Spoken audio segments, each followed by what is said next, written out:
महाराष्ट्र में राजनीति की खिचड़ी पक रही है, लेकिन वो खिचड़ी क्या पक रही है। उद्धव ठाकरे के खेमे में सबसे ज़्यादा समस्याएं हो गई है। पूरा विषय आपको बताते हैं कि क्या बड़ी गाछ गिर चुकी है और अपना समय बर्बाद कर रहे हैं उद्धव ठाकरे। ये पूरा विषय आपको बताएंगे दोस्तों, और कितनी बड़ी मुसीबत में पड़ गए हैं महाराष्ट्र के पूर्व मुख्यमंत्री, ये तमाम चीज़ें। लेकिन इसको पहले जानने के लिए इस चैनल को सब्सक्राइब करके बेल आइकन प्रेस कर लीजिएगा और अपने दोस्तों में शेयर जरूर कीजिएगा। दोस्तों बताएं आपको कि महाराष्ट्र की सियासत में ऐसे ही बवाल मचा हुआ है और आरोप प्रत्यारोप का दौर चल रहा है, और ऐसी स्थिति में ऐसे ऐसे बयान आ रहे हैं जिसको सुन करके पूरे महाराष्ट्र में एक हड़कंप सी मच गई है। पूरा महाविकास आघाड़ी सरकार दोबारा सरकार में आने से अब झिझक रही है, लेकिन अब तो पता है कि सरकार आने वाली नहीं है, लेकिन अब इस पे आलोचनाएं कर रहे हैं, आरोप लगा रहे हैं, भ्रम पैदा कर रहे हैं। लेकिन इस बार क्या उन्होंने ऐसा कर दिया है जिसपे बड़ी कार्रवाई की मांग उठ चुकी है और बड़ी कार्रवाई भी हो चुकी है। पूरा विषय क्या है दोस्तों बताएं कि अभी दीपावली के महोत्सव पे मनसे दीपोत्सव में राज ठाकरे जी ने, मनसे के ये अध्यक्ष हैं राज ठाकरे जी, उन्होंने हर साल जो है वो शिवाजी पार्क में दीपक को उत्सव मनाने के लिए जाकर के वहाँ पे पूरी तरीके से सम्मेलन करते हैं, कार्यक्रम करते हैं। तो इसीलिए राज ठाकरे जी एकनाथ शिंदे जी को और देवेंद्र फडणवीस जी को भी बुलाया था। तो यहाँ पे शिवाजी पार्क में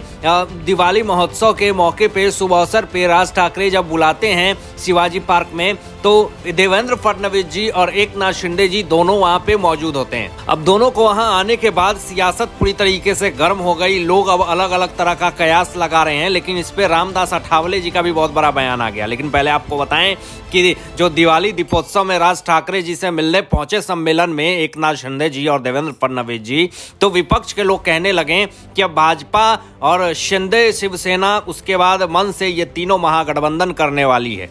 ये तमाम आरोप लगने लगे दोस्तों। लेकिन आपको बताएं यहाँ पे कि रामदास अठावले जी ने ये कहा कि अगर कोई भी इंसान अगर किसी को खुशी से बुलाता है अपने घर में, तो इसका मतलब ये नहीं कि वो उसी घर का हो जाता है।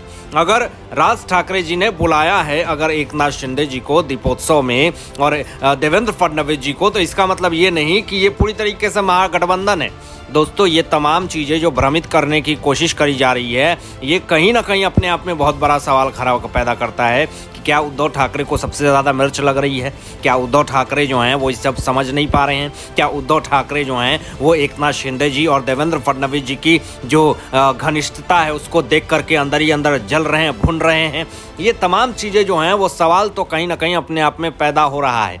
अभी कुछ दिन पहले ही सामना में जो उद्धव ठाकरे हैं वो क्या फ्रंट पेज पे ही रोक ठोक में ये बात कहते हैं कि जो उद्धव ठाकरे के जो जितने भी बगावत किए जो विधायक हैं, जो एकनाथ शिंदे जी में जाकर के शामिल हो गए, उसमें से 22 विधायक जो हैं शिंदे गुट के, वो जाकर के बीजेपी में शामिल हो जाएंगे। ऐसा आरोप जो है वो उद्धव ठाकरे ने लगाया था। हालांकि इस बात का इनके पास कोई प्रमाण नहीं है, कोई सबूत नहीं है, लेकिन फिर भी ये आरोप लगा करके आगे निकल गए। दोस्तों अपनी सियासत को गरमाने के लिए, अपनी राजनीति में दोबारा आने के लिए ये जो इस तरह का अनगढ़ंत बयानबाजी कर रहे हैं जिससे कोई फायदा नहीं होने वाला, सिर्फ और सिर्फ उद्धव ठाकरे का ही नुकसान हो रहा है, लेकिन फिर भी इस तरह का बयानबाजी करना ये अपने आप में बहुत ही सोचनीय लगता है। ऐसा लगता है कि दोबारा इनकी परिस्थिति वैसी बन नहीं पाएगी, लेकिन फिर भी अपनी परिस्थिति को अच्छा बनाने के लिए ये अब आरोप प्रत्यारोप लगा रहे हैं। लेकिन अब आपको बताएं, बड़ा सवाल, बड़ा मुद्दा निकल करके सामने ये आ गया है कि अब उद्धव ठाकरे जो हैं वो अपना मजाक खुद बना रहे हैं, मजाक का पात्र खुद बन रहे हैं। क्या पूरा विषय आपको बताते हैं कि औरंगाबाद में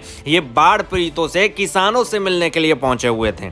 वहां पे जाकर के किसानों को पूरी तरीके से भड़काने का कोशिश कर रहे थे। हालांकि ये तो इनका पूरी तरीके से ये अंदर ही बैठा हुआ है कि भड़काओ, भ्रमित बयान दो और लोगों को भ्रमित करो और रोटियां सेको। ये तो 2.5 साल से आप लोगों ने देखा है। लेकिन जो औरंगाबाद में जो बाढ़ पीड़ित हुए, जो किसान ने बहुत सारे फसल बर्बाद हो गए, उसके लिए ये 2 दिन पहले से ही आदित्य ठाकरे ने बहुत सारे लोगों जगहों पे जाकर के बोल दिया था कि किसान सम्मेलन में उद्धव ठाकरे आने वाले हैं।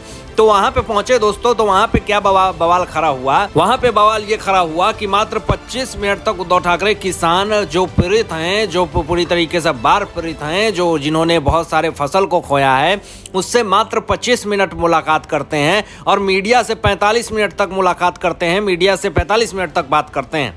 अब यहाँ पे दोस्तों विपक्ष की तरफ से सवाल खड़े होने लगे कि उद्धव ठाकरे को घर में आराम करना चाहिए, इनका तबीयत अब तो कैसे ठीक हो गया? ये तो जो 2.5 साल तक मंत्रालय नहीं नहीं गए, 2.5 साल में इन्होंने कुछ नहीं किया, 2.5 साल में इन्होंने किसानों के लिए कुछ नहीं किया, और आज ये क्यों उठ करके आ गए। और जरा देखिए तो किस तरीके से आज इनको समय मिल गया कि मात्र 25 मिनट किसान की समस्याओं पे बात करते हैं और 45 मिनट जो है वो मीडिया से बात करते हैं। तो इससे साफ तौर पे पता चलता है कि इनको जो है वो मीडिया में आने का ज़्यादा शौक है। हालांकि मराठी मीडिया जो है वो तो कोई काम की रही नहीं, लेकिन इस देश के जितने भी मीडिया कर्मी हैं वो उद्धव ठाकरे के काले कांड को दिखा रही है।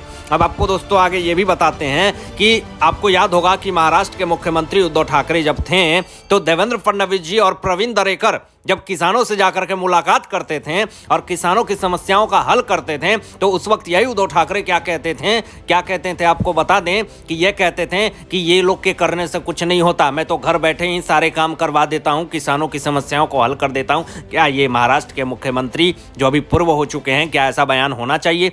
जो खुद जो हैं वो 2.5 साल में घर में बैठे हुए दिन काट रहे थे और मंत्रालय 2.5 साल तक नहीं गए। इससे साफ तौर पे पता चलता है कि ये सिर्फ और सिर्फ टाइम पास किए इतने दिन तक और कुछ नहीं किया। ऐसे सवाल जो हैं वो कहीं ना कहीं अपने आप में बहुत बड़े बड़े सवाल खड़े हो रहे हैं उद्धव ठाकरे के ऊपर कि आज इनकी राजनीति क्यों आज इतना ज़्यादा गर्मा रहे हैं। कल को यही लोग किस तरीके से लोगों से मिलने नहीं जाते थे, विधायकों से नहीं बात करते थे, 5-5 घंटे तक मातोश्री के बाहर इंतजार करवाते थे, फोन नहीं रिसीव करते थे। आज इनकी बौखलाहट जो है वो साफ तौर पे दिख रही है और सीना छटपटा रहा है और लोगों से जाकर के मुलाकात करके लोगों को भ्रमित कर रहे हैं। सामना पत्रकारिता में फ्रंट पेज पे ही किस तरीके से लोगों को भ्रमित करने का जो है वो काम कर रहे हैं, लेकिन ऐसा कुछ नहीं होने वाला है। शिंदे गुट के तमाम विधायक जो हैं वो घनिष्ठ हैं और अपना काम अच्छे तरीके से कर रहे हैं। दोस्तों इससे साफ तौर पे पता चलता है कि आने वाला समय जो है वो उद्धव ठाकरे के लिए बहुत ही बड़ा नुकसानदेह होने वाला है, क्योंकि चुनाव जो आने वाला है, अंधेरी उपचुनाव और बीएमसी चुनाव, उसमें तगड़ी हार जो है वो होने वाली है। लेकिन इन्हीं सब चीज़ों में आपको बताएं कि नीतीश राणे जी ने साफ तौर पे ये कहा कि उद्धव ठाकरे का जो दिमाग है वो सही ठिकाने पे नहीं है, वो कुछ भी बोल रहे हैं, कुछ भी सोच रहे हैं। उन्होंने ये कहा कि आने वाला समय में जो है उद्धव ठाकरे पूरी तरीके से समाप्त हो जाएंगे। जब उद्धव ठाकरे ने ये खुद कह दिया है कि जो शिवसेना का भविष्य है वो खतरे में है, जब शिवसेना में काम करने वाला जो मुख्यमंत्री रह चुके हैं, अभी पूर्व हैं, वो खुद कह रहे हैं कि शिवसेना का भविष्य खतरे में है, तो सच में खतरे में है। ऐसी स्थिति है। लेकिन अब सवाल दोस्तों ये उठ रहा है कि इस 2.5 साल में सिर्फ और सिर्फ क्या महाराष्ट्र की जनता को महाराष्ट्र के पूर्व मुख्यमंत्री ने लूटा है? क्या उन्होंने सत्ता का गलत प्रयोग किया है? अब आपको ये भी याद दिला दे कि जब महाराष्ट्र के मुख्यमंत्री थे उद्धव ठाकरे, तो देवेंद्र फडणवीस जी, प्रवीण दरेकर, चंद्रकांत पाटिल जो हैं वो सब लोग जाकर के प्रशासन से मुलाकात करते थे, बात करते थे, जो कहते थे कि आप लोग किसानों के लिए कुछ करो, आप लोग ऐसा नहीं करो, आप पूरी तरीके से आवाज़ उठाओ। तो उद्धव ठाकरे के जितने भी कर्मचारी थे, उद्धव ठाकरे खुद और उनके प्रशासन से कहते थे कि आप लोग क्यों देवेंद्र फडणवीस जी से मुलाकात करते हैं। यानी प्रशासन को भी पूरी तरीके से रोक दी गई थी कि आप लोग कभी भी नहीं देवेंद्र फडणवीस जी से मुलाकात करेंगे, प्रवीण दरेकर से मुलाकात करेंगे। तो ये तमाम चीज़ें देख लीजिए। आज नीतीश राणे कहते हैं कि मेरी सरकार है, मैं करूँगा, आवाज़ उठाऊँ।